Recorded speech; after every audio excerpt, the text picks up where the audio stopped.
Virginia. Ginny Wainwright is a pretty and popular high school senior at Crawford Academy, a member of the school's top 10, an elite clique of the most privileged and popular students. Each night, the group meets at the Silent Woman Tavern, a local pub. One night en route to the tavern, Bernadette O'Hara is attacked in her car by an unseen assailant. She struggles and plays dead to catch the killer off guard before running to get help. She then runs into an unseen individual whom she is familiar with and begs for help, but the person slashes her neck with a straight razor. The top 10 becomes concerned when Bernadette fails to arrive at the pub. Upon leaving, the group sees the nearby drawbridge raising and decide to play a game of chicken. Ginny is pushed into a car by Ann Thomerson, and each of the group attempt to cross the bridge as it raises. The car Ginny is in barely clears the bridge, crashing as it meets the other side. Distraught, Ginny runs home, stopping at her mother's grave in an adjacent cemetery. At her home, Etienne, a top 10 member, breaks into Ginny's room and steals her underwear. Bernadette fails to show up at school the following day. Ginny, who is plagued by repressed memories, visits her on-call psychiatrist, Drive Faraday, with whom she previously underwent an experimental brain tissue restoration procedure after surviving a harrowing accident at the drawbridge. As Ginny attempts to resume her normal life, her fellow top 10 members are murdered in vicious and violent ways. Etienne is strangled when his scarf gets thrown into the spokes of his motorcycle, and Greg's neck is crushed in his room while lifting weights. Anne and Ginny go to Alfred's house as he has been acting odd lately and discovers he is an elaborate prosthetic makeup artist with a creepy replica of Bernadette's head. One night, Alfred, a top 10 member who is infatuated with Ginny, follows her to her mother's grave. In retaliation, she stabs him with a pair of garden shears.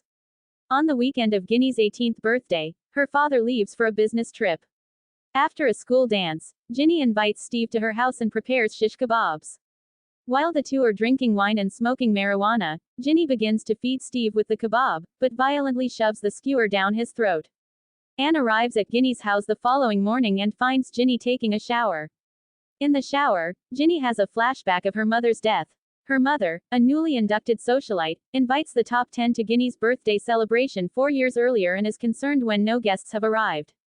After being questioned by her mother, Ginny tearfully mentions the group are attending a party Anne is having instead. Humiliated, her mother drives drunk to the Thomassons' house with Ginny, where she is denied entry by Mr. Thomasson's gatekeeper. Enraged and upset, she attempts to drive across a raising drawbridge, causing their car to fall into the water. Pinned beneath the steering wheel, Ginny's mother drowns.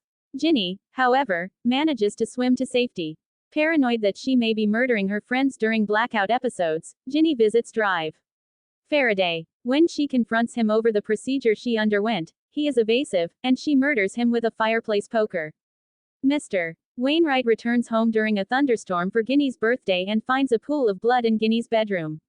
He flees hysterically and finds one of Ginny's friends, Amelia, standing in the yard in what seems to be a state of shock, clutching a wrapped gift. In the cemetery, he discovers his late wife's grave was robbed, with Dr. Faraday's corpse lying beside it. Mr. Wainwright notices a light on inside the family's guest cottage. Inside, he finds the bodies of each member of the top 10 seated at a table alongside his dead wife's corpse. He then sees Ginny enter the room with a birthday cake, singing, "Happy Birthday," to herself, seeming to have lost her mind. Ginny's father cries. Ginny suddenly slashes her father's throat. He dies, failing to notice another girl is seated at the table with her head down. Ginny then goes toward the girl, who also appears to be Ginny. As the seated Ginny wakes, the murderous Ginny we have seen throughout the film yells that she did it all for her, as she ruined her last party. Suddenly the two Ginnys struggle and the other girl is revealed as Anne, who has disguised herself as Ginny with an elaborate latex mask probably made by Alfred. Anne removes the mask, ranting and raving about her father's affair with Ginny's mother and how it destroyed her family.